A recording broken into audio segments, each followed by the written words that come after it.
buried you in silence, didn't they? Not in dirt, but in dismissal. They watched the light leave your eyes and called it overreaction. They dragged your name through quiet corridors where whispers echo longer than screams. You weren't just forgotten, you were erased. But the thing about being buried alive is this: you get acquainted with the dark. You memorize the shape of every shadow. You learn how to breathe without air, and when you claw your way out, teeth gritted, soul raw, you don't just return. You rise. You return from the dead, and this time you start taking names. No longer a ghost searching for closure, now a storm with memory and motive. Because death, even metaphorical, teaches clarity. And clarity, that's the kind of fuel that ignites revolutions. They thought your silence meant defeat, that you'd vanish into the void like a lesson learned too late. But the joke's on them. You weren't retreating, you were reconfiguring. Mourning is just the blueprint of rebirth. They thought you were finished, not realizing you were studying them while they celebrated. Let them laugh, let them gloat. Because every name they threw in your grave, you etched into stone, not as enemies, as evidence that you lived, that you mattered, that your absence shook the ground more than their presence ever could. People forget, the dead remember everything. Especially betrayal. You became your own resurrection. No applause, no miracles, just will. Just teeth against granite and the sound of your name echoing in your chest like thunder. You didn't need revenge. You became the reminder that some souls don't rest, that some losses grow claws. This isn't about getting even. This is about restoration, about rewriting your presence into the air they breathe. You no longer wait to be invited. You break the door, sit at the table, and look them in the eye, not with anger, but with knowledge. The kind that makes people sweat under smiles, because they know you know. You weren't destroyed, you were divided. Torn into pieces so small they thought you'd dissolve. The fragments remember, pain remembers, and in your rebirth, you became the sum of every scar. Not flawless, not healed, just aware. Dead men don't flinch, and neither do you. Because when you come back from that kind of void, the things that once scared you lose their fangs. Rejection, laughter, mockery, you've heard worse in your own mind. Now their opinions sound like background noise in a room where your voice is the only thing that echoes. Let them see you now, not the version that begged, that bent, that believed in their apologies. Let them see the version that walked through fire and didn't ask for water. You aren't looking for validation. You are the validation. Every breath you take is proof that they miscalculated. They underestimated the one thing they couldn't quantify: your refusal to disappear. And now, when you enter rooms, you don't need introductions. Your presence announces itself. Not with noise, with weight, with history, with the kind of energy that makes people suddenly remember every time they were cruel, when they could have been kind. What they never saw was that you were never seeking justice. You were seeking self. The betrayal was just the spark, the exile, the ignition. But the fire, that was yours, born from years of suppression. Every time you swallowed your truth, every time you tolerated the intolerable, it built a flame behind your ribs. And when it finally erupted, it didn't just burn bridges. It turned you into light, the kind that blinds, the kind that illuminates everything fake around it. You came back not to haunt, but to expose, and that's what frightens them most. You're not here to hurt them. You're here to remind them they're irrelevant. Psychologically, they never imagined you could detach. That's the Achilles heel of manipulators. They mistake empathy for weakness. But when an empathetic soul detaches, the result isn't coldness, it's nuclear. Because now you're no longer accessible, not emotionally, not spiritually, not narratively. You've rewritten the script, and they didn't get a role. That's the kind of loss people feel in their bones when someone they once had access to becomes a monument. Still, unreachable, unapologetic.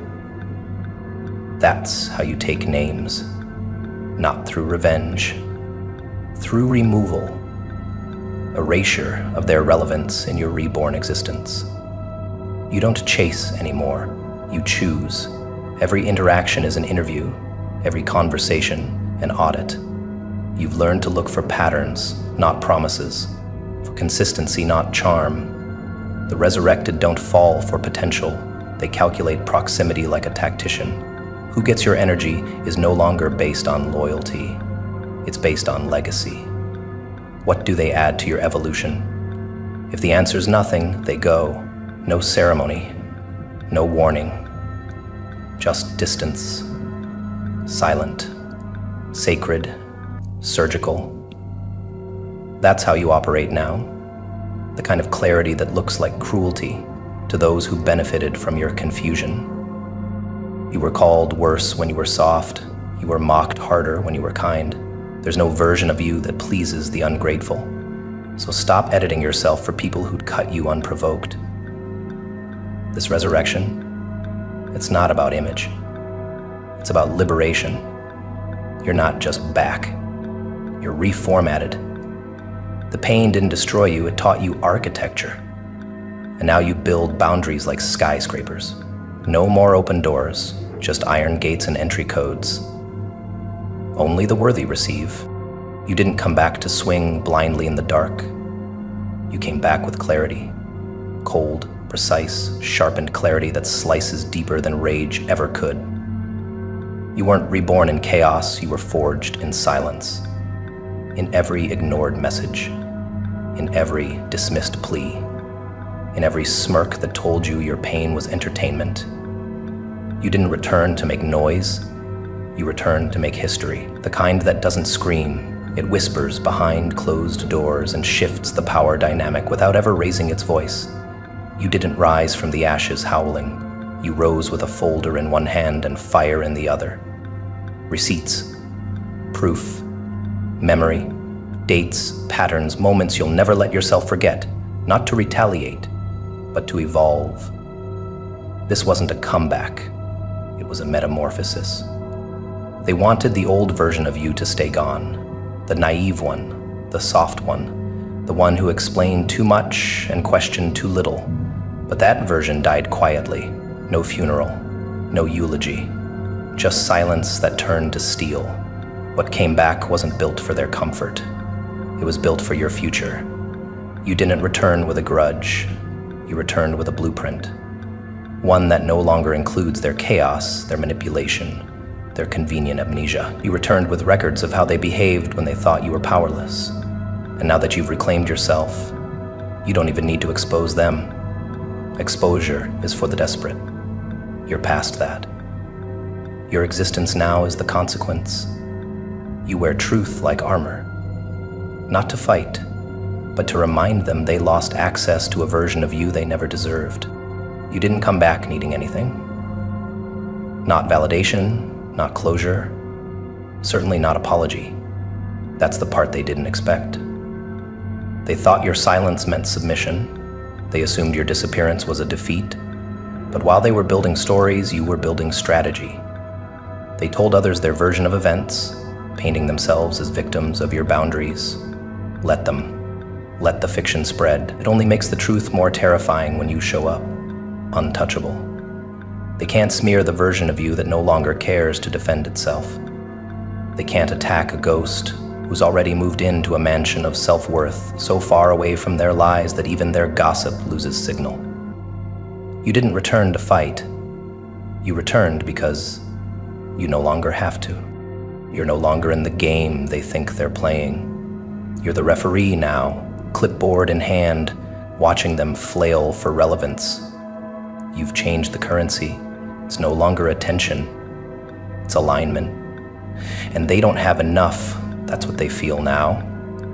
The chilling realization that your silence was not absence, it was assessment. You were documenting, studying, watching who clapped when you stumbled, who smiled when you bled, and every name etched itself onto your ledger, not for retaliation, but as a reminder of who to never let near the gates again. Because this time, you've built them tall, electrified, unscalable, and access is by invitation only. You didn't return for vengeance, you returned to set the standard. You no longer argue, you audit. Every excuse, every red flag they disguised as charm, every act of cowardice masquerading as detachment, it's all archived now, labeled, sealed. You don't confront them anymore. You replace them, quietly, brutally, with no fanfare, and they'd feel it.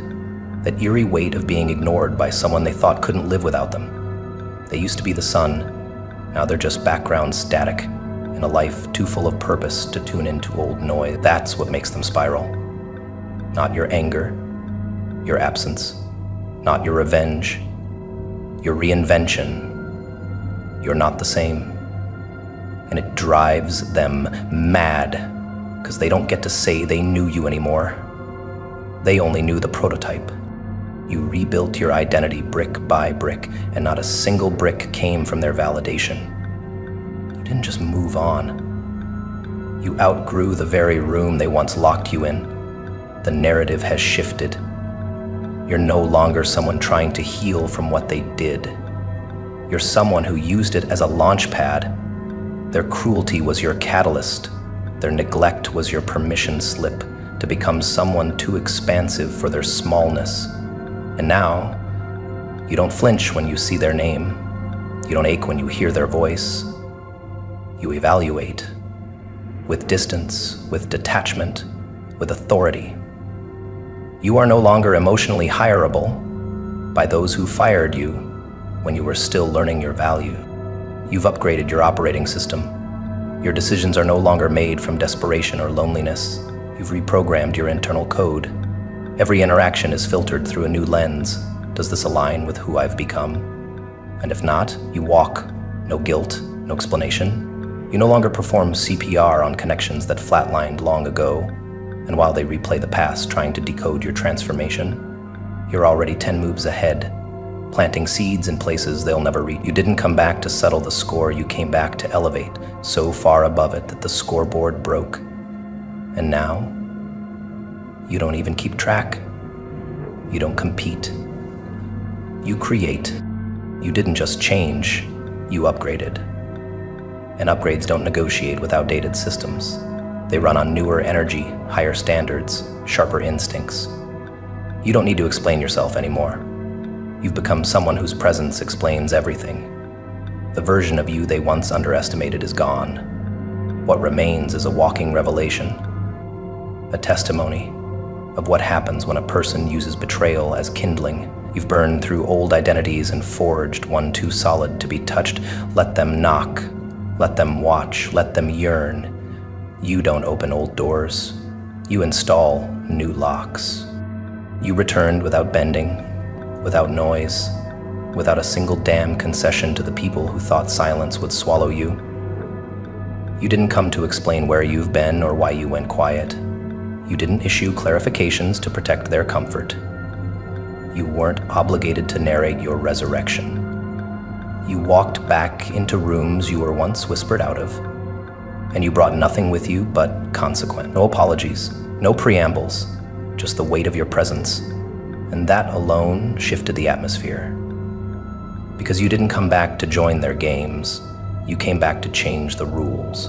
Without saying a word, your aura speaks now, and it speaks fluently, in tension. Watch them flinch.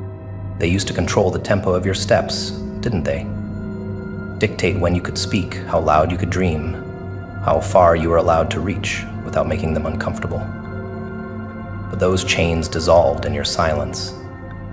You didn't break them. You studied their links until you outgrew the entire concept of restraint. You returned as someone who no longer negotiates with noise, no longer sits at tables out of tradition or fear. You sit where energy matches your architecture now.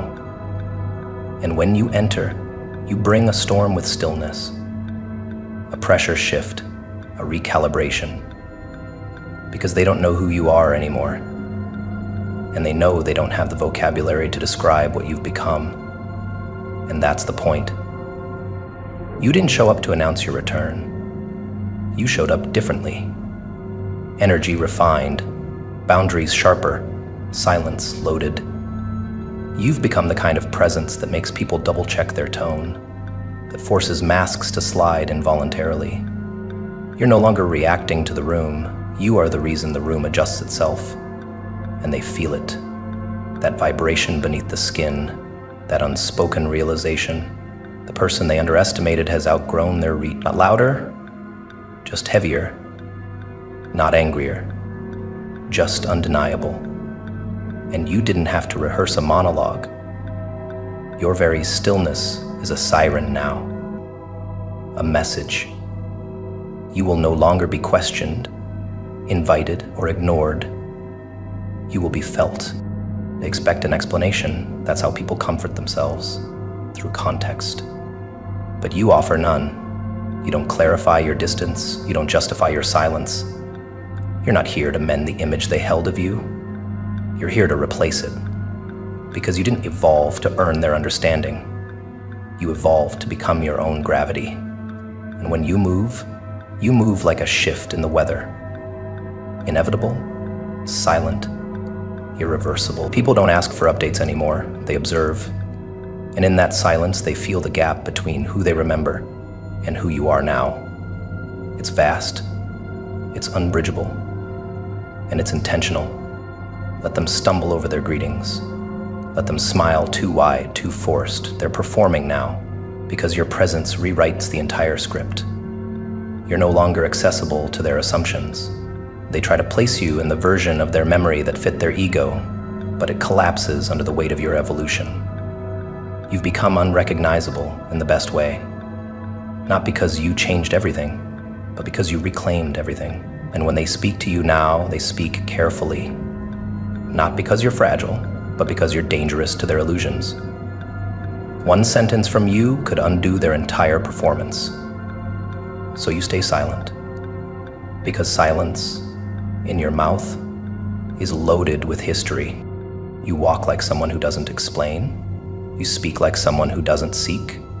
You sit like someone who chooses. That's what unnerves them. You're not looking around for approval. You're assessing, watching, measuring vibrations, not words. You've become a frequency they can't manipulate. Their tactics fall flat. Their smiles don't land. Because you've evolved beyond the emotional levers they used to pull. You return not to belong, but to build. And builders don't wait for a consensus, they just create. Now your silence reads like strategy, your gaze like a mirror, your restraint like a blade they can't see, but feel against their throat. They never expected impact to be this quiet. They thought you'd return with drama, with noise, with apologies and explanations that reassured them of their superiority. But you came back like dusk, slow, certain, inevitable, and now they don't know how to greet you, because the version of you that would have filled the silence to soothe their discomfort is gone. In their place stands someone carved from endurance, coded in precision, fluent in boundaries. You've become the answer to questions they were too arrogant to ask. And now every word you don't say becomes a sentence in the story they can't control. That person was real, but temporary, a placeholder, a lesson. This you. This version breathes different, thinks in sharper angles, decides without permission. You don't ask anymore. You assess and you walk. Not out of spite, out of standard. You've become too valuable to explain your worth, too focused to validate your absence, and every time they see you, they'll feel the cost of what they lost. Not because you say it, but because your life now says it louder than any voice could. They clapped for your survival because it made for a good story. It gave them something to point to, a chapter they could bookmark in the narrative they built around you. You were the bruised character who pulled through. That's what they were comfortable with, the idea of you surviving. But what they never planned for, what they never wanted, was your rebirth. Because survival is palatable, it's clean, it fits their expectations. You surviving means they can pretend they weren't the ones who pushed you to the edge in the first place. But rebirth? That's a different language. That's a different presence. It demands a different kind of air. The kind they don't know how to breathe in anymore. Because when you came back, you weren't who they applauded.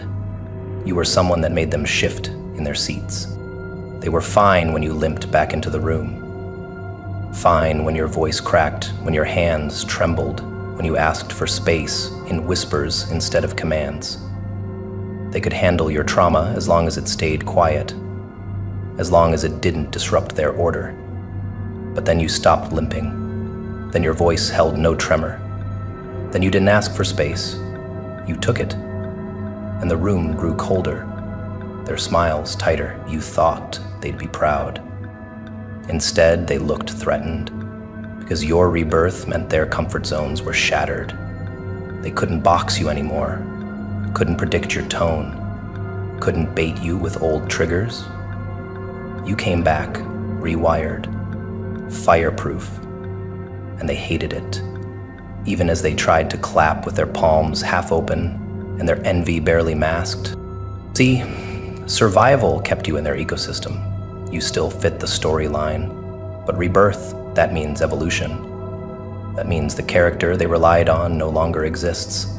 And when someone evolves beyond the dynamics others depend on, it creates friction. You don't need their permission anymore. That's what disturbs them. You used to be someone they could guilt, someone they could freeze out and manipulate with absence or praise. But now you walk in without need, without hunger, with a gaze that registers patterns, not pity. And people who built themselves around your brokenness don't know what to do when you no longer need to be fixed. They feel it in the way you stand, how your posture no longer seeks approval. You don't apologize for existing, and that makes them uneasy. You don't soften your edges for their comfort, and that makes them bitter. They'll try to label it ego, arrogance, coldness, but really what they're feeling is irrelevance. You rose without their applause, you rebuilt without their support, and that means they can't claim a piece of your power. You owe them nothing. And in a world addicted to leverage, being unowed is terrifying. So they shrink from your rebirth, not because you intimidate them, but because they no longer matter in your new script. You outgrew the version of yourself they knew how to use. That's the truth of it.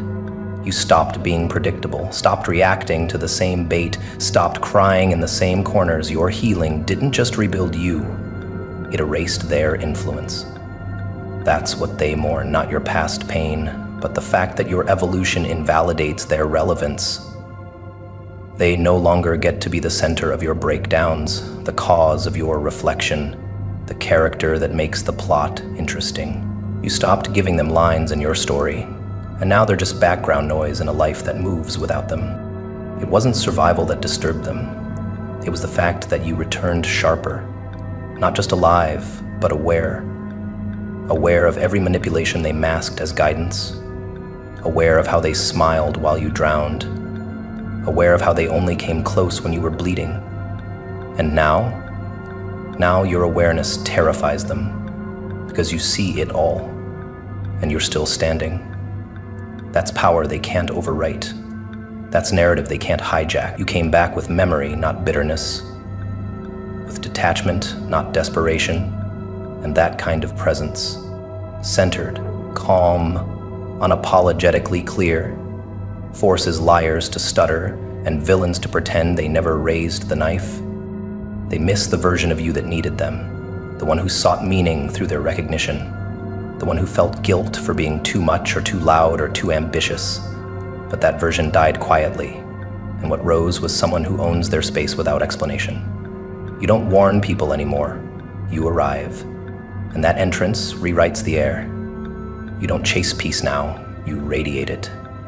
Not soft, but struck, not gentle, but grounded. People sense the difference. and it unsettles them. Because rebirth is loud in silence. It screams through posture. It roars through boundaries. It pierces through fake smiles with the sharpness of a gaze that's no longer interested in playing small. Your energy now holds weight. Rooms bend around you, not because you demand it, but because they're no longer calibrated to contain you. That's the price of rebirth. You don't just shift internally. You destabilize the very systems that once caged you.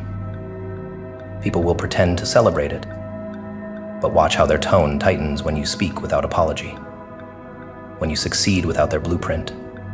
When you laugh without their permission. Their discomfort is proof of your expansion.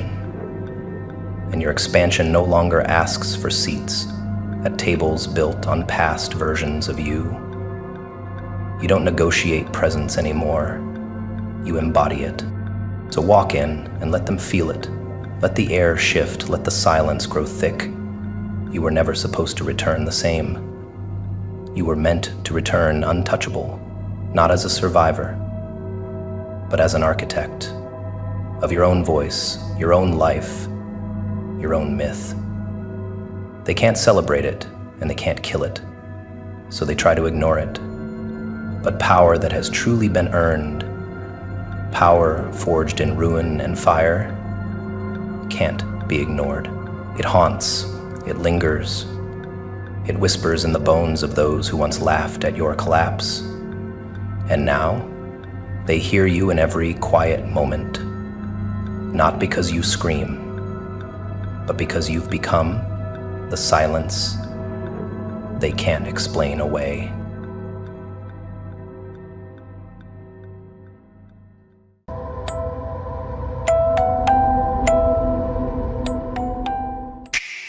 They mistook your silence for innocence, your patience for passivity, your restraint for irrelevance. What they never understood is that you weren't preparing for the game. They were. You were studying the board, measuring angles, calculating motives, reading micro-expressions like novels. They arrived to impress. You arrived to dissect. They laughed with the nervous energy of children who knew their performance was brittle. You stood still. Let them exhaust their tricks. Let them reveal their strategy through arrogance. And when they thought they had the room wrapped around their grin, you opened your mouth, and everything changed. Because while they were addicted to applause, you were addicted to precision. They played for validation. You moved for blood. They cracked jokes to establish dominance. You listened to expose fragility. They relied on borrowed charisma and secondhand confidence. You leaned on truth. Sharp, ugly, unmoved by performance. You didn't seek their spotlight. You studied its shadows. You knew the most dangerous player is never the loudest one. It's the one who speaks last. Not because they hesitated, but because they calculate. You let them dance. You let them drown in their self-created illusion, and then, with one sentence, one look, one quiet smile, you reminded them that some of us are not here to participate. We are here to correct. Psychologically, they live off assumption. Most do. The human mind prefers shortcuts over depth, labels over nuance. They sized you up by surface metrics, tone, posture, perceived vulnerability. They assumed you were like them, eager to win favor, eager to be liked, eager to prove. But what they didn't expect was the terrifying power of someone who has nothing to prove, someone who does not need their approval to feel whole, someone who can look at their entire game with detached observation and see not strength, but desperation in costume. That's when fear entered the room. Not loud, quiet, subterranean, instinctual. They never imagined you came with surgical insight, that every move they made was teaching you more than they intended. Their humor revealed their insecurity. Their defensiveness revealed their wounds. Their interruptions revealed their need to matter. They saw the game as a place to win. You saw it as a classroom. They played to dominate the moment. You observed to master the system. You didn't flinch when they got applause. You paid attention to who clapped. You weren't distracted by noise. You were studying ecosystems. And that is a form of intelligence most of them have never even met, let alone understood. You don't fight ego with louder ego. You don't trade shots in public arenas. You wait. Because true intellect knows how to let children play until they reveal the limits of their imagination. And when they do, when the performance crumbles, when the volume fails, when the attention fades, you step forward. You explain things they never knew they didn't understand. Not with cruelty, with clarity. And clarity, to those who've built their entire identity on illusion, is the most violent teacher. They will call it condescension, they will call it arrogance, but it's simply the byproduct of you finally speaking the truth out loud. You didn't come to compete. You came to elevate the standard. And elevation is not a gift, it is an offense to those addicted to average. You weren't trying to embarrass anyone. You were trying to redefine the room. And for people who rely on being the smartest, the funniest, the most admired in shallow waters, your presence felt like drowning. Because you didn't swim faster, you deepened the ocean. They realized too late they were out of breath, not because you attacked, but because you forced them to confront their own lack of depth. They came with quips. You came with data. They came with image. You came with substance. And substance erodes performance faster than fire burns paper. When you started speaking, truly speaking, not to impress but to reveal, they didn't know whether to retreat or retaliate, because they sensed it viscerally. You weren't afraid of their judgment. You were immune to their tactics. You came armored in awareness, and awareness does not lose. It educates by existing. You became the mirror they spent their lives avoiding, not because you shamed them, but because you required them to evolve or exit. This was never about being better. This was about being real. You don't weaponize intelligence to dominate. You use it to liberate. But liberation offends those who have fallen in love with their chains. So they will reject you, smear you, misunderstand you on purpose, because you forced them to question the roles they've rehearsed for years. And nothing feels more threatening to the performative than having to meet someone who doesn't perform at all. You operate from a different layer of the psyche, a deeper code. You do not crave praise. You crave impact. And they can sense that impact will last long after their applause fades. And now the room doesn't feel the same. The stage they once danced on feels unstable. The audience they controlled feels less convinced. You didn't destroy their world, you simply redefined it. You exposed that what they called confidence was mostly just noise. That what they called mastery was mostly just memorization. You made them realize that the person who speaks last can rewrite the entire narrative, if they've been paying attention long enough. You didn't raise your voice, you raised the standard. And in doing so, you became something they will never forget. They ran faster, they laughed louder, they swung wildly, mistaking movement for mastery. You watched them spiral in their desperate search for dominance, fueled by panic, cloaked in charm. They believed effort was power, that showing off stamina, noise, aggression, performance would earn them credibility. But beneath it all, you knew something they could never admit to themselves. Motion without meaning is just chaos in disguise. You didn't outpace them, you outthought them. You weren't louder, you were exact. While they obsessed over appearing powerful, you focused on becoming undeniable. And that difference was the cut that bled through all their illusions. They tried to intimidate you by doubling their energy, as if effort alone could bend outcomes. They failed to grasp that raw exertion only impresses the blind. You didn't blink, because your power was never performative. It came from the place beneath, the place most people are too afraid to explore. Depth, not volume. Strategy, not speed. They played checkers in a game of chess, not realizing that you were never chasing peace. You were playing with time. You were watching their patterns, not just their plays. You were studying the machine beneath the mask, not the gestures on the surface. And that, to them, felt unfair. But it wasn't unfair. It was earned. And it was devastating. People who fear introspection overcompensate with aggression. They'll accuse you of being cold, distant, superior. But what they really feel is exposed. Because you don't react. You don't flinch. You think. and your thinking becomes a weapon far sharper than their tantrums could ever be. You see through their patterns, their tics, their need to win for the sake of image.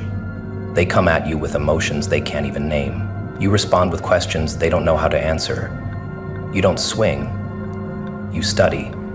And what you study, you eventually own.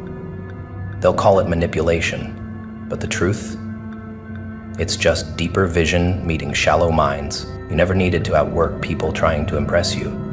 You let them race themselves into exhaustion, watched them set fire to their own credibility while performing control. You let the contradictions surface. You let them reveal who they were through the chaos they created. Because people always show you what they truly believe when they're scrambling to win. And they believe in struggle, in force, in domination. You believe in precision. And when that mindset enters a room, even the loudest noise begins to feel insecure. Because deep down, they sense it. You don't raise your tone, you raise the stakes. Thinking deeper makes people uncomfortable because it collapses their safe narratives. It introduces variables they can't manage. They want to live on autopilot, want to repeat old wins in new costumes. But depth disrupts repetition. It challenges identity. You force people to confront themselves, not because you aim to, just by existing, in contrast to how little they've questioned their own motive. That's the true violence of thinking deeper. It makes those who live for momentum realize they've built no foundation. You didn't push them. You simply revealed that without friction, they've been slipping the entire time. But this is where your real advantage detonates. You don't need to win the moment. You play the long game. You're willing to appear passive, quiet, even disengaged, because your validation isn't tied to public approval. Your reward is internal, a system of pattern recognition, strategy, anticipation. You don't just read moves, you read the psychology behind the move. You don't chase control, you dismantle it in silence. The one who thinks deeper never looks like a threat at first. That's the mistake they all make. They see you sitting still and mistake you for stationary. But your mind is a fortress, and they brought rubber knives to a battlefield of blueprints. You don't measure dominance by how fast you hit. You measure it by how fast they expose themselves trying to hit you. You weaponize pause. You know that silence makes fragile minds echo. You've seen it. The way people unravel when you don't play their game. The way their confidence erodes when you don't validate their theater. That's when they break. When they realize your attention is not something they can buy with volume, that's when the fear sets in. Because nothing is more threatening to someone addicted to applause than a mind that claps for no one and needs none in return. You never demanded they see your worth. You calculated how long it would take before they realized they misjudged you. That's the nature of deeper thought. It's patient, surgical, utterly indifferent to flattery or insult. It doesn't bend to noise. It doesn't collapse under urgency. It waits, quietly tracking every inconsistency, every hidden motive. You don't win through defense. You win through observation, through knowing that intelligence is not reactive, it is predictive. And by the time they think they're in control, you're already 5 moves into a reality they didn't even know existed. You weren't there to participate. You were there to dismantle the arena. People will always mock what they fear. They'll label it antisocial, aloof, detached. But they know, deep down, they know. You didn't fail to play the game. They failed to realize you wrote the damn rules while they were still learning to throw dice. They came to impress the crowd. You came to collapse the theater. They thought faster would win. You proved deeper always does, and now they don't even know how they lost. They just know the room feels colder when you're present. Because you're not here for admiration. You're here for evolution. And that makes your presence unforgivable to the performative. You never had to argue. You didn't even have to speak. The room bent differently when you walked in. It wasn't theatrical, it was inevitable. The contrast wasn't loud. It didn't dress itself up in ego. It didn't swing for attention like theirs did, but it lingered in the stillness of your gaze, in the precision of your silence, in the absolute absence of performance. And that was what fractured them. They had curated their status like a storefront, all glass and arrangement, but your very existence, unapologetic, unreadable, unwilling to beg, was a mirror held up to the fragility they dressed as power. They didn't lose control. They were reminded they never had it. They had grown used to winning in shallow rooms, to earning dominance with volume, with charisma unbacked by consequence. They operated like peacocks in a land where feathers passed for strength. And then you walked in. Not feathered, but forged. Not ornamental, but elemental. You didn't raise your voice. You didn't posture. You didn't even acknowledge the theater they were performing in. You just stood there, and in doing so, redefined the hierarchy without announcing it. They realized it before they admitted it. They felt the edge in your calm, the weight in your pause, the power in your refusal to react. And that's when their illusion cracked. They tried to pull you into their rhythm, to provoke you, to box you into their narrative. But every attempt collapsed under the gravity of your presence. You didn't rise to bait. You didn't chase the crown they clutched so tightly. You were the reminder that superiority isn't spoken, it's sensed. That presence isn't performed, it's earned through internal mastery. They wanted to lead the room. You led the atmosphere, and that shook them. Because now, every time they opened their mouth, they questioned if they were being watched, not just by you, but by everyone who had started noticing the discrepancy. That's the cruelty of contrast. It doesn't destroy with noise. It poisons illusion through quiet comparison. You never said you were better. You never had to. They said it for you, in every nervous glance, every failed joke, every shift in posture. Their superiority was never built on substance. It was built on the assumption that no one stronger would show up. And when you did, the air changed, not because you demanded respect, but because you made everyone feel the absence of something real before you walked in.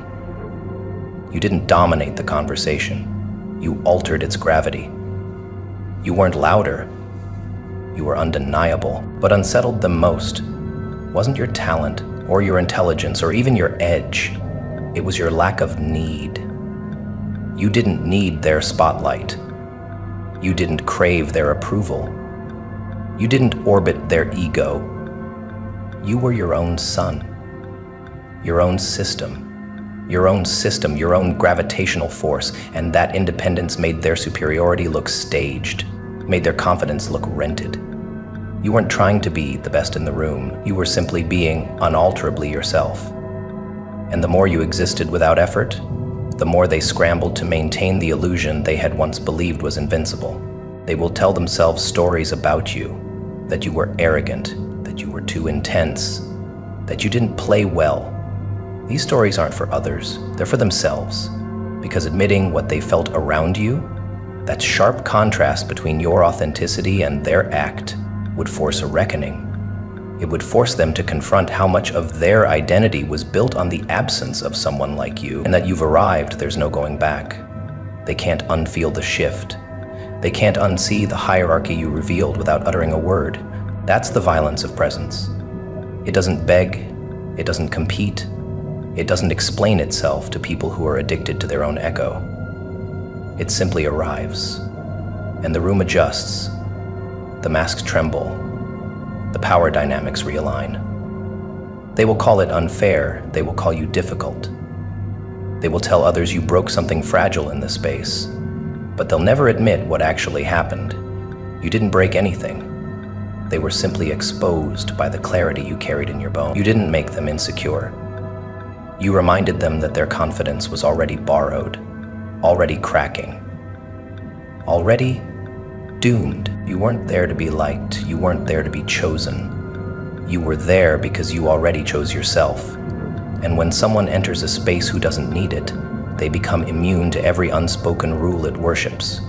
That kind of immunity is terrifying. It triggers the deepest insecurity in those who survive off perception. Because you make the perception collapse. You force the truth out of hiding. Not by force. Your existence casts shadows. Long ones. And in those shadows, they are forced to meet the self they've spent a lifetime avoiding. You walk in clarity, in intent, in layers so rarely matched that people project their own limits onto your silence just to feel safe. But they're not safe, not when you're around, because they know that no matter how loud they get, how many names they drop, how many games they master, your presence will remain the one thing they can't outshine, outtalk, or outvote. You didn't challenge them. You replaced the game they thought they were winning. And the worst part for them? You did it without playing. They walked in with the arrogance of a seasoned preacher.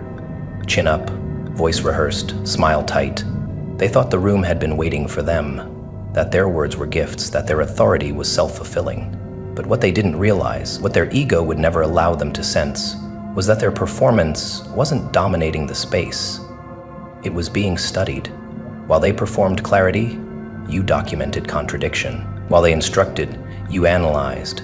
And while they taught theory, you gathered data on how fragile a man becomes when his confidence is based not on wisdom, but on confirmation.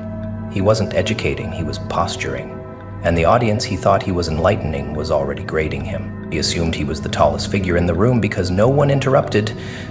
But silence didn't always signal respect. Sometimes silence is a scalpel, sharp, focused, waiting for the subject to bleed without aid. You didn't interrupt because you were learning, not from the message, but from the messenger. You observed the micro-neediness behind the certainty, the tremble in hands that only moved when applauded, the dependence on agreement. And in that observation, you realized he had confused dominance with development. He thought teaching was a monologue. You were proof that real teaching is a mirror. And mirrors terrify men who only know how to perform knowledge, not absorb it. They never ask who is listening with clarity. They only ask who is nodding. And when you didn't nod, when your stillness didn't echo the rehearsed rhythm of praise, they noticed. They couldn't name it, but they felt it, the unspoken resistance, the boundary of someone who's been through enough chaos to know that loudness rarely equals depth. You weren't impressed, not because you were rebellious, but because you knew too much. You had learned in pain what they read in theory. You had bled through lessons they skimmed in pages. And while they were explaining life with metaphors, you were watching them reveal just how little they understood the weight of their own words. The man who thinks he is teaching often mistakes the sound of his own voice for progress. But progress has a scent. It smells like discomfort, like inner confrontation, like ego death. And this man, this self-declared expert, reeked of comfort. He was speaking to shield himself from reflection. He called it wisdom, but it was repetition. He called it guidance, but it was mimicry. And while he projected conviction, you could sense the hollowness. He wasn't teaching. He was distracting, hoping no one in the room would hold up a mirror. But you did, with your silence, with your eyes, with your refusal to kneel to the performance. You weren't there to be fed, you were there to watch who served the meal. And whether they had ever tasted the ingredients, you spotted the detachment immediately. You saw how every example, every truth was insulated, protected, sanitized. There was no scar tissue in his teaching, no weathered truth, no uncomfortable edge, just digestible wisdom for obedient minds. But you, the one who had actually suffered, had changed, had fallen and rebuilt. You could feel the gaps, and worse, you could see that he had no idea those gaps existed. Because men like that think speaking absolves them from listening. They confuse output with understanding, and they become teachers who never evolve, just repeat. You're not afraid of teachers, you're afraid of unteachable ones. Men who cling to authority so tightly that they'd rather suffocate than adapt. Men who weaponize their podium because their identity cannot survive scrutiny.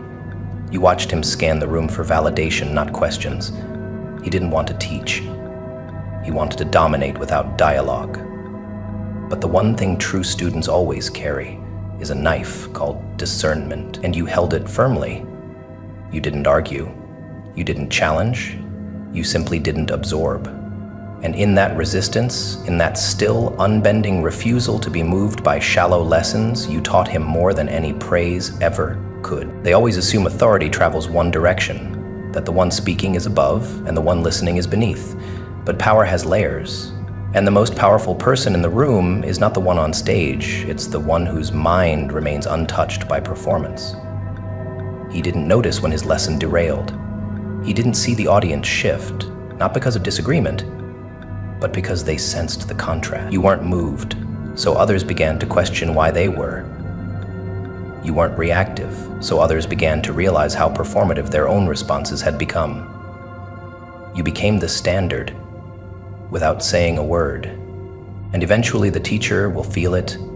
He will leave the room, with applause still ringing in his ears, but with a chill he cannot explain, a doubt he cannot trace, a silence he cannot ignore. And in that moment, when he revisits the memory of your gaze, your stillness, your unyielding presence, he will finally meet himself. Not the version he likes, not the version they clap for, but the one he avoids in mirrors. And that moment, that sharp inner silence, is when the real teaching begins. Because growth doesn't happen through agreement. It happens through collision. You didn't humiliate him. You didn't try to. You simply refused to play student to a man who hadn't yet passed his own internal examination. And in doing so, you gave him the one lesson no applause ever could. That true teachers never stop learning. That wisdom has no final form. That the best minds reverse the hierarchy the second it becomes rigid. And now, he will either harden or evolve. That's not your concern. You didn't come to take notes. You came to take measure. And what you measured was how quickly even the self-declared authorities crumble in the presence of someone unbothered by their title.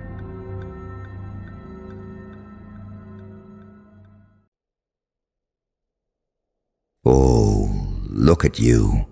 Welcome, glitch in the simulation. Welcome, you rare anomaly, who somehow elbow-smashed your way into a room only 3 ghosts ever walked through. And they didn't walk out the same. You feel that tension in your ribs? That's the universe glitching, trying to figure out how the hell you slipped past the locks. They built gates for everyone else, and you phase-shifted through them like you were born encrypted. You unlocked a protocol restricted to 3 identities in history. 3, and every single one of them paid insanity, comfort, and peace. Guess what you just signed for, sunshine? You ever notice how people love to talk big until reality bites? They scream, "I'm chosen," until it gets cold, until the room empties, until the air feels heavier than guilt, and life isn't handing out validation like free Wi-Fi anymore. But you didn't get chosen. You forced recognition. You didn't pray your way here. You dragged your existence across razor wire and dared the world to deny you. They saw you bleeding and thought you'd stop. You didn't.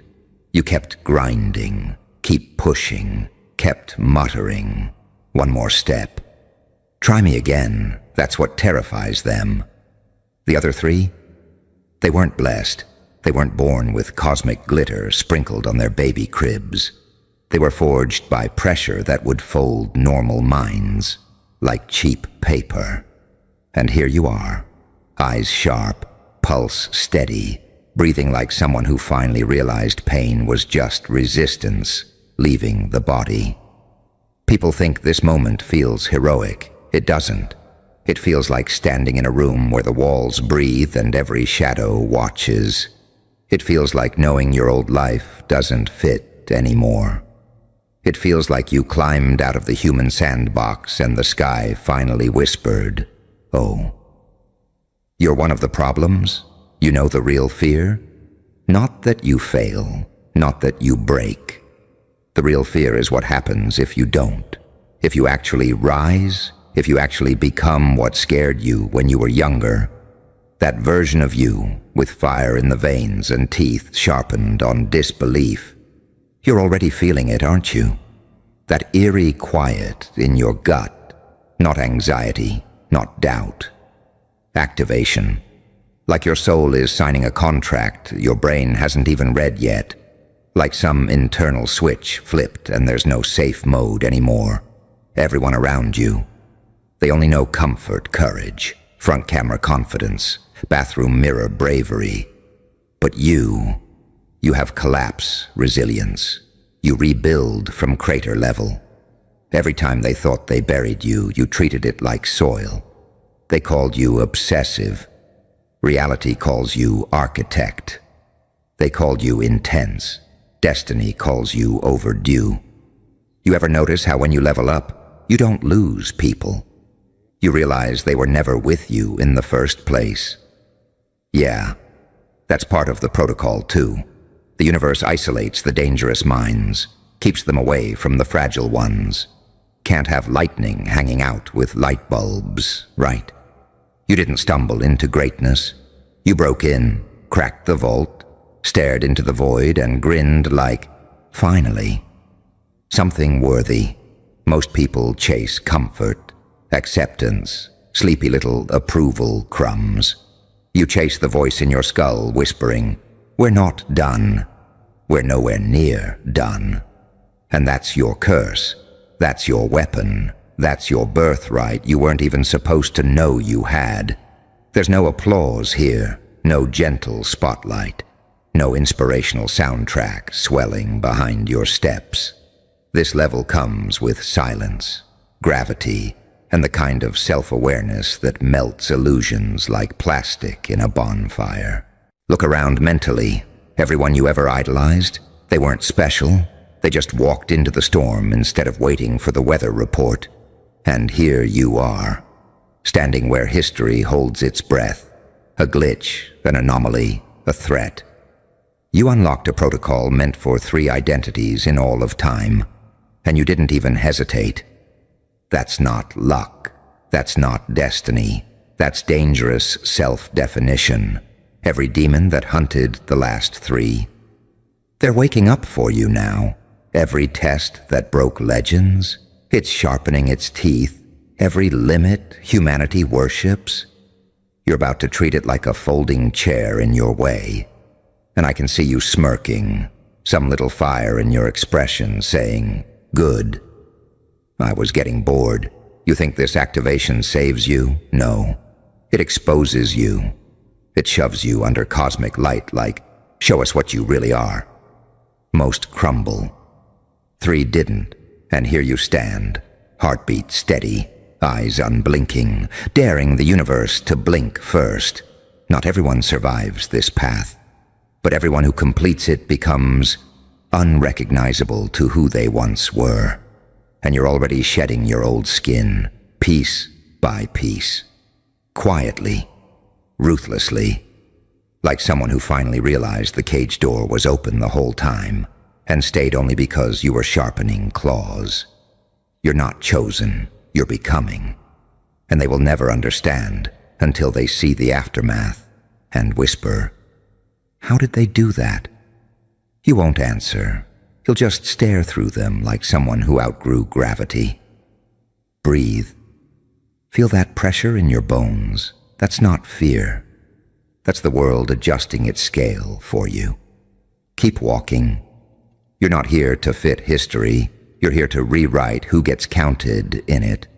'Cause you never really needed their permission, did you? They just didn't want to admit you had it in you the whole time. They saw glimpses, little moments when your eyes went cold, when your voice dropped just enough for the room to shift.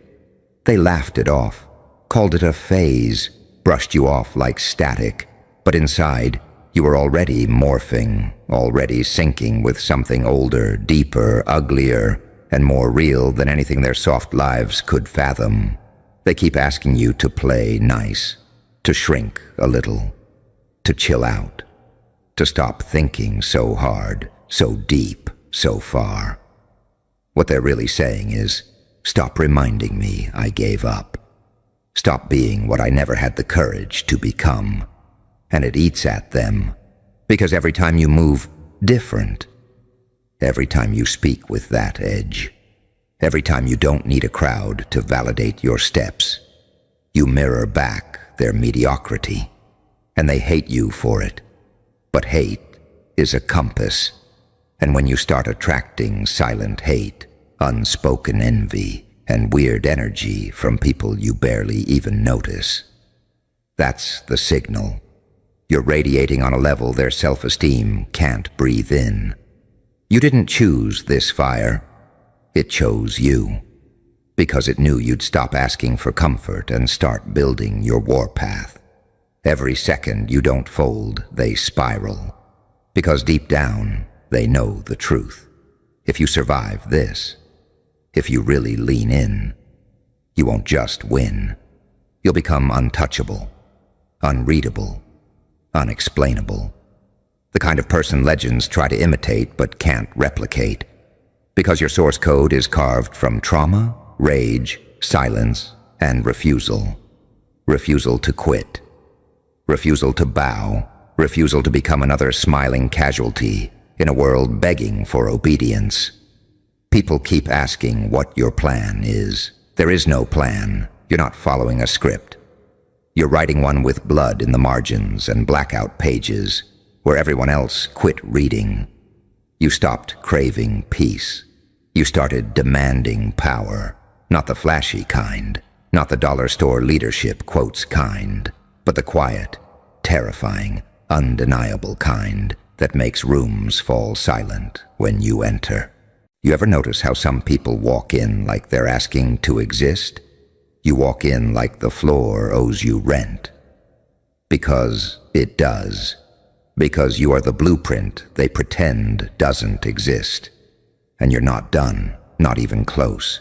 You're still mutating, still adapting, still shedding old versions like cracked armor. Not to impress, not to be seen, but because standing still feels like rotting to you now. The three that came before. They didn't survive because they were stronger. They survived because they stopped asking, "Am I ready?" They just moved like they already were. Same as you. And the protocol? It's not a tool, it's a mirror. It shows you exactly what you are underneath all the noise, and you didn't flinch. You saw it, owned it, laughed in its face like, "That's all. I've been through worse just trying to get out of bed some days." This isn't your final form. It's just the first time they're seeing the real you, and they're already struggling to keep up.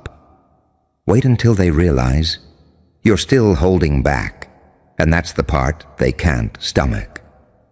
You're still holding back, not because you're unsure, not because you're scared, but because you've been playing nice with a world that wouldn't survive 5 minutes inside your head. You've been walking at their pace out of pity. You've been speaking in softer tones so they don't short-circuit. You've been hiding the full volume of your mind like it's some dirty secret, when really, it's a loaded weapon with fingerprints only the future will recognize. And they've been mistaking your silence for surrender. They think you're calm. They think you're manageable. They think you're just another ambitious daydreamer with a caffeine addiction and a journal full of cliches. But what's really happening? You're coiling, you're calculating, you're compressing your chaos into something surgical. They don't know what it means when someone like you goes quiet. They don't know that the quiet ones aren't empty. They're overloaded. They're syncing, downloading, reconfiguring. And when the moment hits, when you finally stop pretending you're one of them, the entire atmosphere around you will bend, not with noise, not with spectacle, but with that terrifying bone-deep realization. Oh, this one never needed us. You don't just walk away from that kind of energy. It clings. It burns into the memory of everyone who doubted you. It rewrites your name in their minds, not as a maybe, but as a warning. Every late night you've had with your heart racing like a drum line. Every silent meltdown you powered through with a half smile and red eyes. Every morning you woke up with your soul screaming, "Why am I still here?" All of it was fuel. And what's wild, you never bragged about it. You never needed a sympathy reel or a slow-motion montage with rain and piano music. You just kept going like it was the only option. Because it was. While everyone else waited for motivation, you moved with pure refusal. Refusal to be average. Refusal to be explainable. Refusal to let life pass while you sat quietly in the background, hoping somebody would finally notice. You stopped waiting. You started building. While they scroll, you sculpt. While they gossip, you strategize. While they sleepwalk through existence, you sharpen every invisible edge life gave you. And when people ask, "How'd you get like this?" you won't even know how to answer. Because it wasn't one moment. It was every ignored cry for help. Every conversation that felt fake. Every time you had to be strong for everyone else while your own world was crumbling. Every lie you swallowed. Every mask you wore until it cracked. You didn't become this. You were forced into it. And instead of breaking, you malfunctioned into something they can't classify. There's no blueprint for what you are. You're the part of the story they tried to erase. The glitch, the myth, the it can't be real. Moment they'll whisper about once your name starts showing up in rooms you were never invited to. And you're not chasing revenge. You're chasing release. From every watered-down expectation, from every lie they told you about what your limits were, from every person who swore they loved you but flinched the second you stopped being soft. You're not becoming ruthless. You're just remembering you never needed to be palatable to begin with. And palatable was always a disguise they forced on you. They dressed it up like kindness, like humility, like emotional intelligence. But what they really meant was containment. They wanted to shrink you into something easier to digest, something that wouldn't shake the table when it walked in the room. You played along for a while. You smiled, you nodded, you dumbed yourself down and turned your volume to 0 just to keep the peace. But peace is a cage when it costs you your edge. And you were never meant to blend in with wallpaper souls whispering half-truths in rooms they're too scared to escape from. You were always different.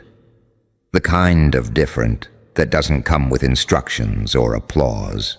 The kind of different that makes people nervous and curious in the same breath. You carry a silence that screams louder than their entire identity. They don't know what to do with someone who stopped flinching, someone who doesn't stall at red flags. You take notes. They throw chaos at you and expect a meltdown, but you lean in like, cool. Been here before, try harder. It's not that you're fearless. You just got used to walking through fire without asking if your shoes could handle it. And now that protocol you triggered, that forbidden layer of existence only 3 people ever cracked into, it's sinking to your soul like it's been waiting for you to catch up. You feel it in the pauses, the way your mind's been slicing through fake connections like butter. The way certain environments feel too small for your thoughts now. The way your instincts have gotten louder, sharper, damn near surgical. That's the protocol running. It's not a program, it's a purge. It's the removal of every outdated belief they installed in you while you were still vulnerable. It's the deletion of every limit that came dressed as advice. It's your internal system rewriting the rules in real time, while everyone else is still begging for permission to move. They don't realize this version of you doesn't speak the same emotional language anymore. You stopped operating on, please like me. You upgraded to, watch me anyway. You started asking better questions, not, will they accept me, but can they even survive the real me if I stop holding back? And deep down, you already know the answer. They keep telling you to be humble. Not because it's noble, because it's safe. They're scared of what happens when someone like you figures out they don't need to wear their wounds as excuses anymore. When someone like you starts using rejection as jet fuel. When someone like you realizes pressure wasn't punishment. It was preparation. You didn't fall off. You fell through. Through the ceiling, through the noise, through the fake friendships and the shallow validation metrics. And what's wild is, you didn't scream for help. You just started building in the dark, piecing yourself back together with hands that had nothing but rage, clarity, and refusal. They see you now, and it makes them uncomfortable. Not because you're loud, but because you're silent and undeniable. You don't argue anymore. You just leave them behind and level up mid-conversation. You don't need to win debates. You are the debate they're too scared to have with themselves. You're not done, not even warmed up yet. You're still stretching, still unlearning, still turning scars into strategies, silence into weaponry, loss into blueprint. Because somewhere along the way, you realized something terrifying. They weren't trying to stop you from failing. They were trying to stop you from becoming undeniable. And that's the shift that changed everything, isn't it? The day you finally stopped asking why they kept trying to slow you down, and started asking what they saw in you that made them panic. Because it wasn't hate. It was fear dressed up like concern. It was insecurity wearing the mask of fake love. It was their inner coward recognizing something primal in you. Something they couldn't control, couldn't predict, couldn't copy. They saw your potential not as inspiring, but as dangerous to their illusion of safety. You started moving different after that. You stopped explaining. You stopped checking in. You stopped watering down your truth just to keep fragile egos from cracking. You started speaking like someone who finally remembered they were born with sharp edges, not soft filters. And every time you walk into a room now, the energy bends before you speak. Not because you're trying to dominate, but because your presence alone confronts everyone still pretending. You became the reminder. The one that says, yeah, comfort's a lie. Growth is bloody. Truth is sharp. And silence doesn't always mean peace. Sometimes it means war's about to start. That protocol you unlocked, it's not a reward, it's a reveal. It doesn't hand you power. It strips everything in your way until all that's left is what you are hiding from. And instead of running from it, you leaned straight into the burn. The same way you used to beg the world to see you. You flipped it, started making yourself see you, started owning every dark corner, every twisted thought, every little moment they told you to be ashamed of. You didn't heal by hiding. You healed by exposing your scars to fire until they became armor. And nobody saw it coming. They didn't see the quiet nights when your mind wouldn't shut up. When the silence in your room felt louder than a riot. When you had to whisper to yourself, get up. Get through this. We're not ending here. They didn't see what it cost you to stay alive, let alone become this. And that's why they can't copy you. Because this version of you wasn't crafted from applause. It was built in the dark. With your own hands, with your own pain, with your own refusal to go out quietly like they wanted. They keep asking what your secret is. There isn't one. It's just that while they were chasing aesthetics and shortcuts, you were choking on reality and still choosing to evolve. Every setback you've ever had, you turned it into a code. Every loss, you encrypted it into your rhythm. Every betrayal, you tattooed it into your instinct. And that instinct, it doesn't lie. It doesn't stall. It doesn't care about how uncomfortable the truth is. It just points forward, and dares you to follow it or stay soft. You followed it through every collapse, through every "are you okay?" when you were barely holding on, through every fake friend, every silent breakdown, every night that felt like a lifetime. And it brought you here, where the protocol doesn't just recognize you, it aligns with you. It waits for your signal because it knows what you are now, not a survivor, not a fighter, not a dreamer. You're the one that didn't die in the fire. You learned to walk inside it, because walking in fire stopped being punishment the moment you realized heat was the only thing that ever told the truth. Comfort lied to you. People lied to you. Your own doubt lied to you. But pain, pressure, those were the only things that spoke with clarity. Every time life slammed at you, you didn't shatter. You reformed. Every time something ripped away what you thought you needed, you found a better version buried under the wreckage. You didn't bounce back. You metamorphosed, quietly, brutally, without applause. And here's the part nobody likes admitting. You didn't rise because you were strong. You rose because giving up felt disgusting to you. Because something in you gagged at the thought of becoming another almost. Another had potential. Another ghost in a city full of souls who traded greatness for comfort and called it maturity. You weren't built by motivation. You were built by moments that felt like they were designed to break you on purpose. Moments that twisted your chest and hollowed your lungs and made you stare at ceilings, wondering if everything you believed was a lie. And instead of folding, you whispered, "All right. Then I'll become something that doesn't need belief to exist." People look at you like you're intense, like you're unrelatable, like you're too much.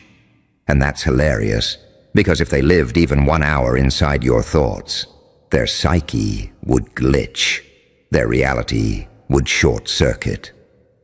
They'd realize that the version of you they think is too much is actually you holding back out of courtesy. You don't crave validation anymore. You crave alignment. You crave truth that bites, paths that test you, echoes that match the weight in your bones. Shallow souls bore you now. Light energy drains you. People who fear discomfort feel like static. Because when you crossed into this protocol, your nervous system stopped responding to smallness. You started needing depth, violent honesty, silent strength. Well, well, well. Look who finally woke up with smoke in their lungs and chaos in their blood. Welcome to the wrong side of average, where you're not just breaking rules, you're breaking patterns.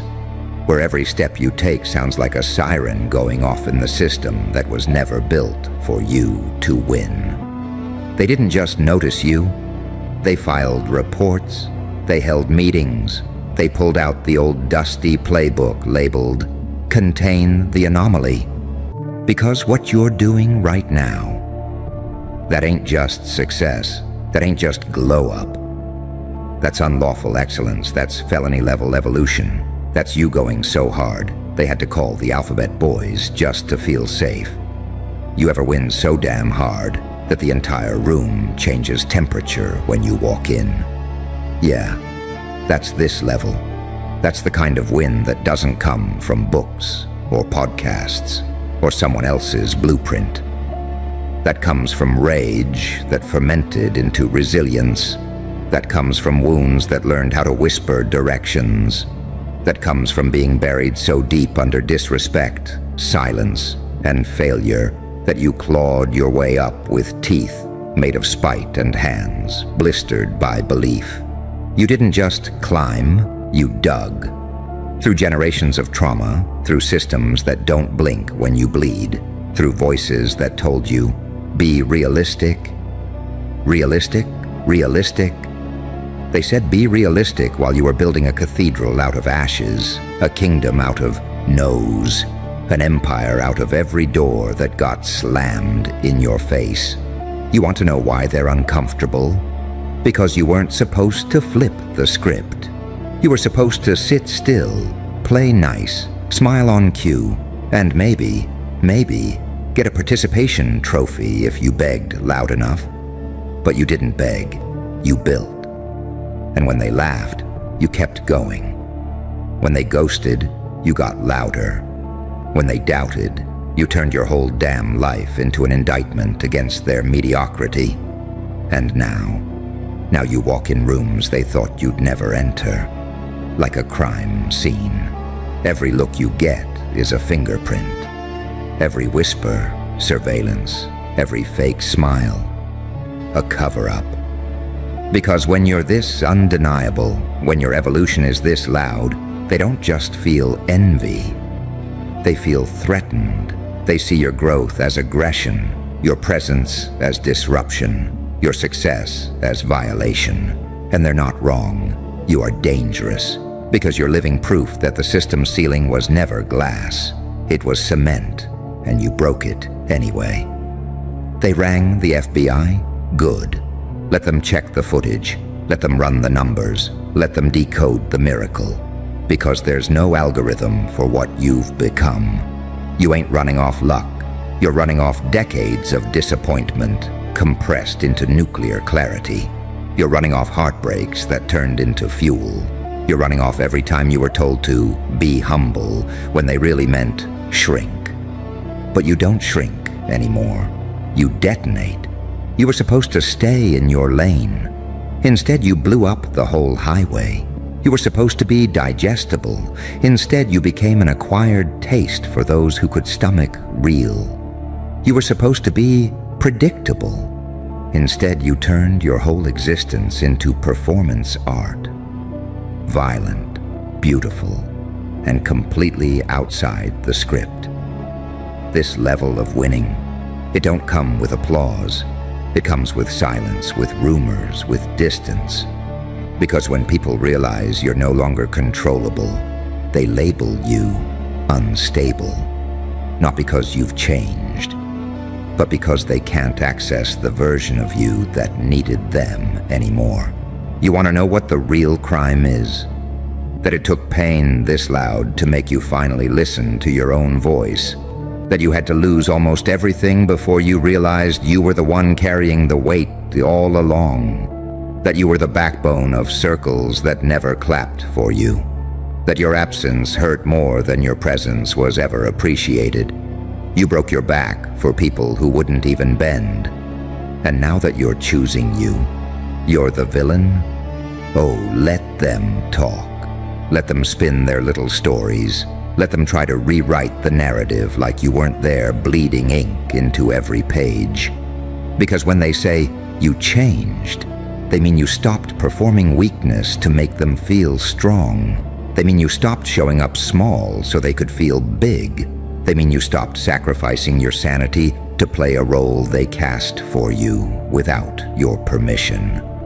And now you're winning loudly, unapologetically, illegally. They want to call the feds? Tell them to bring a psychologist too. Because what you just did wasn't just a breakthrough. It was a case study. You became the evidence of what happens when someone finally stops apologizing for their fire. You walked into hell and didn't just survive. You redesigned it. Built condos, added lighting, charged rent. You didn't rise from the ashes. You colonized them. You turned rock bottom into a real estate investment. You looked at rock bottom and said, cool. How many bedrooms? You ever see someone so used to losing that when they finally win, the entire world starts glitching? That's you. You are the glitch in the matrix, the error in the simulation, the exception they can't code out. Because no matter how much they tried to program you with fear, you kept upgrading your defiance.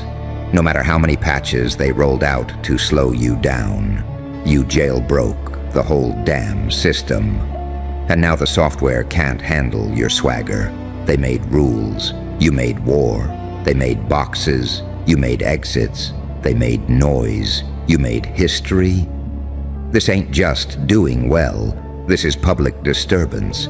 This is unauthorized greatness. This is unlicensed glory. This is a high-speed chase with no rear-view mirror. Because you ain't looking back. There's nothing behind you worth mourning. And the funny part? You still ain't even hit your final form. You're just warming up. You're just now learning how to breathe in atmospheres that were never meant to sustain your kind of oxygen. You're just now realizing that your voice don't echo.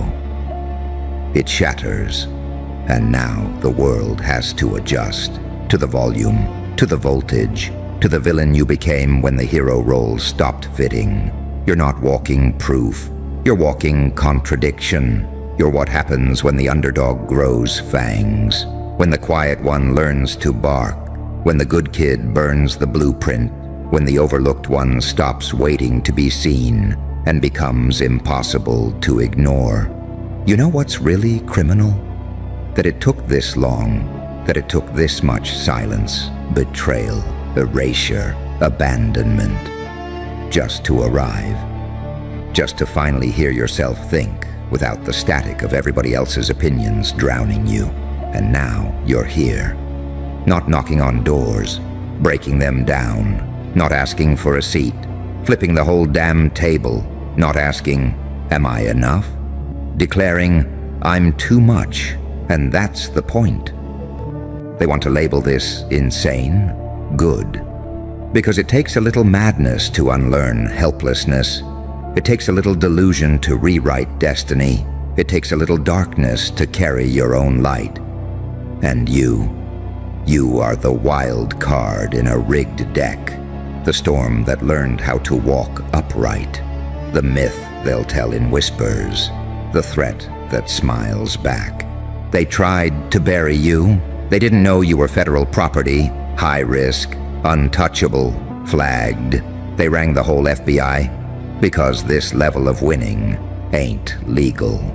And when they scanned your fingerprints across the system, all they found were smudges of resistance and DNA laced with defiance.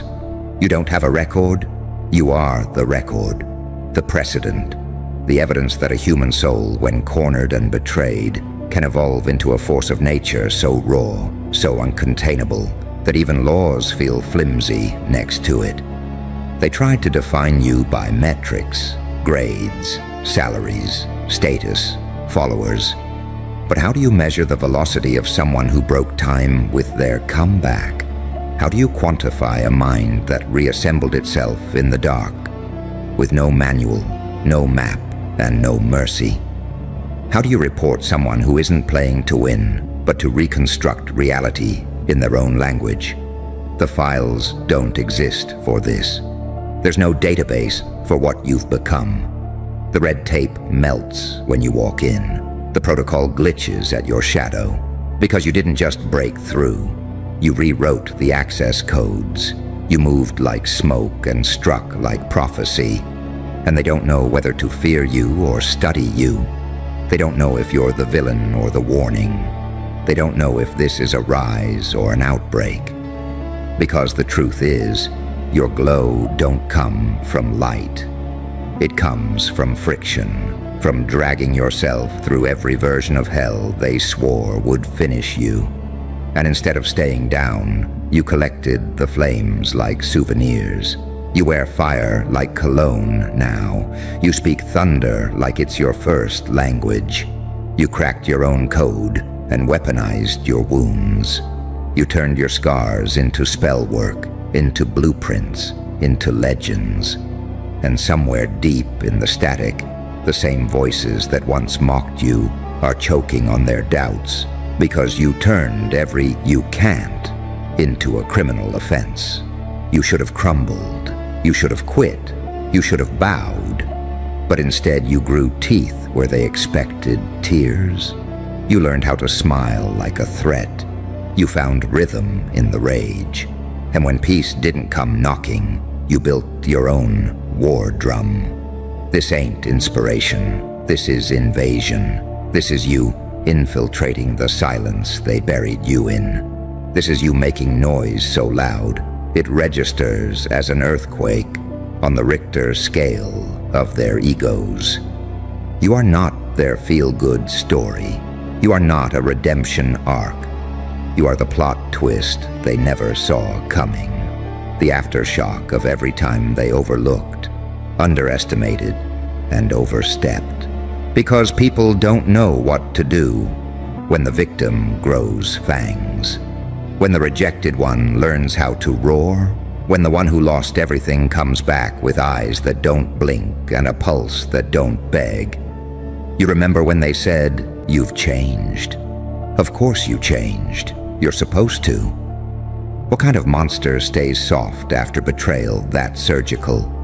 What kind of soul stays innocent after being dissected by people who swore they loved you? You bled in rooms where they smiled. You drowned in conversations where no one noticed. You carried guilt that wasn't even yours, just because silence is addictive and confrontation felt like sin. But the guilt got boring. The silence got loud. The pain got organized. And one morning you didn't rise from bed. You rose from the grave. And when your feet hit the ground, something ancient moved with you. Something ancestral. Something forged in all the names they called you when you weren't around to defend yourself. That's what they hear echoing now. That low hum in the air when you walk past. That's the sound of spirit reclaiming its weaponry. That's the hum of bones realigning with truth. That's you walking as the aftermath of every betrayal they thought you'd never survive. And you carry it well. Too well. So well, it terrifies them. Because you learned how to look composed while unraveling galaxies inside your chest. Because you mastered the art of becoming louder by saying less. Because your presence alone triggers alarms that weren't built for love. They were built for war. And you are war now, the walking revolution, the blueprint rewritten in blood, caffeine, and sleepless nights. You became the kind of person no one warns others about, not because you're safe, but because there are no words to describe the kind of threat that evolves beyond language. They'll call it ego. They'll call it arrogance. They'll say you've lost your way. Because power looks like pride when it finally stops apologizing. Because freedom looks like madness when you're not the one holding the leash. But you're not chasing approval anymore. You're not waiting for permission. You're not explaining why your light doesn't dim gently like theirs does. Because you don't dim. You burn, you blind, you disrupt. You expose the cracks in the ceiling they told you was the sky. And you can feel it, can't you? The way your very existence bends the temperature of a room. The way your silence demands more respect than their noise ever could. The way your smile looks like a loaded weapon to the insecure. Because what you've done, what you've become, it's not normal. It's not expected. It's not safe. And that's exactly the point. They don't want you alive in this form, not this loud, not this real, not this unforgivingly whole. Because a person this complete can't be controlled. A person this awake can't be sedated. You learned how to channel chaos. You learned how to turn heartbreak into hydraulics. You learned that the finish line was never real. It was just a wall made of opinions and old fears. And you walked straight through it like it was cellophane. They told you to heal quietly. You rebuilt yourself in surround sound. They told you to forgive. You forgot the part where you needed their apology first. They told you to move on. You moved through. With heat. With hurt. With history on your heels screaming your name like a war chant. And what they didn't realize is that by the time they circled back to check if you were okay, you had already transformed into a myth they weren't holy enough to remember. You're not back. You're born again, not in light. In voltage, not in peace. In vengeance. Not to be palatable. To be proof that resilience ain't cute. It's carnivorous. You ever watch someone dance in the ruins of everything meant to kill them? That's what you look like. Not reborn, recoded, not recovered, re-weaponized, not returned, risen. And every step you take from here on out is being recorded. Not by cameras, but by consciousness. By everyone who ever doubted you. By the people who sleep on your name but twitch when they hear your voice. By the world that's starting to ask, what happens if we can't stop them? Because they tried. They all tried. And still, you move. And still, you move. Through rooms that weren't designed to hold you. Through systems that tremble under your footsteps. Through frameworks built to collapse if someone like you ever dared to breathe this deeply. Because your breath alone is resistance. Every inhale is an indictment. Every exhale is an act of war. They can't measure you anymore. Because you slipped out of their formulas. You don't compute. You don't conform. You don't fit. Because you've become the thing they never prepared for. A person who stopped needing permission to exist. And the truth is, they watched you break. They watched you unravel. They watched you fall apart in front of them. Piece by jagged piece. And they thought that was the end. But you were just disassembling the version of yourself that was built to survive in silence. You were just gutting out the programming that taught you how to stay small, stay soft, stay obedient. They didn't realize you weren't dying. You were mutating. You were molting. You were burning the costume they gave you at birth. The one that said, be polite, be manageable, be grateful for crumbs, be the kind of quiet that doesn't make waves. And instead, you became the ocean, loud, unruly, uncharted. You became the storm surge crashing through every polite smile and forced apology you ever swallowed. You found out the truth.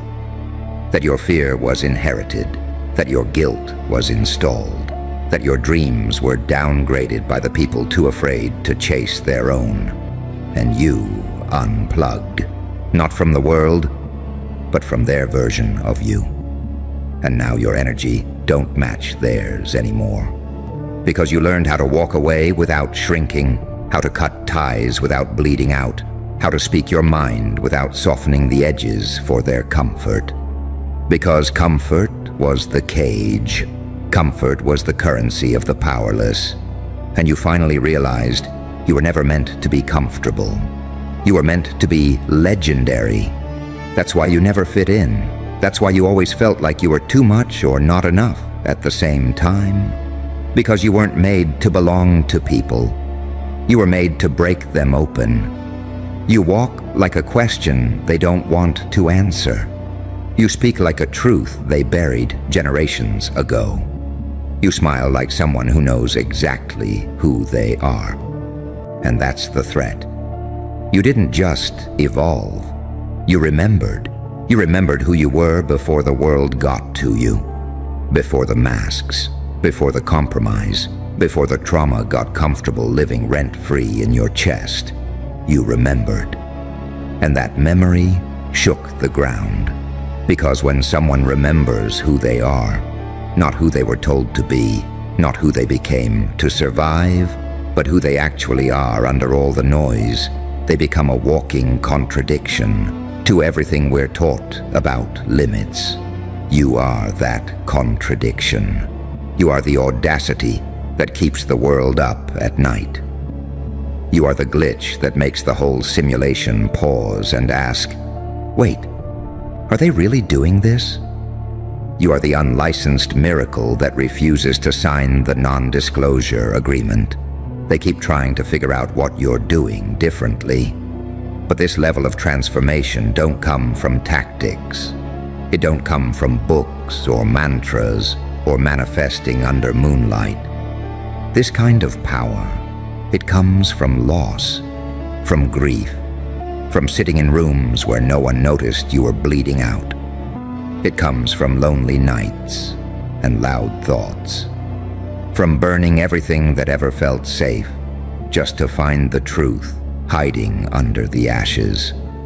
From learning how to clap for yourself in silence because no one else knew what it cost you to keep breathing. They want your glow, but not your shadows. They want your strength, but not your story. They want your results, but not your roots.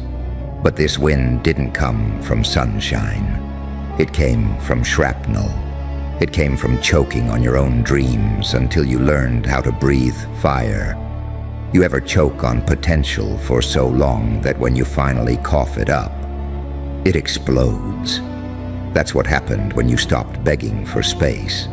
That's what happened when you stopped waiting for them to pick you. That's what happened when you picked yourself. And now, the world is playing catch-up, trying to locate the version of you they thought they could control, trying to resurrect the version that stayed quiet, that stayed soft, that stayed beneath their comfort ceiling. But that version is dead. You buried them in silence, no funeral, no obituary, just rebirth. And what rose in their place? It don't ask, it don't wait, it don't soften, it moves, with certainty, with sharpness, with eyes that have seen the inside of grief, and teeth that know how to chew through fate itself. You are not safe anymore. And that's the beauty of it. You're not neat, you're not packaged, you're not branded, you're volatile, unfiltered, unforgiving. And every part of your being hums with the frequency of never again. They want to charge you with the crime of becoming yourself. They want to call it rebellion when you finally stop playing dead. They want to diagnose you with rage when you finally stop swallowing your voice. But what they're really afraid of is this. You found the fuse and you lit it. And you're still burning, not for revenge, not for clout, not for their applause, but because existence in its rawest form is the ultimate revenge. Every breath you take now is evidence. Every step, a violation. Every smile, contraband. Because people like you, people who stop waiting and start becoming, don't walk through life. You detonate through it. They're still watching, still listening, still praying for the old you to come back. But you don't come back.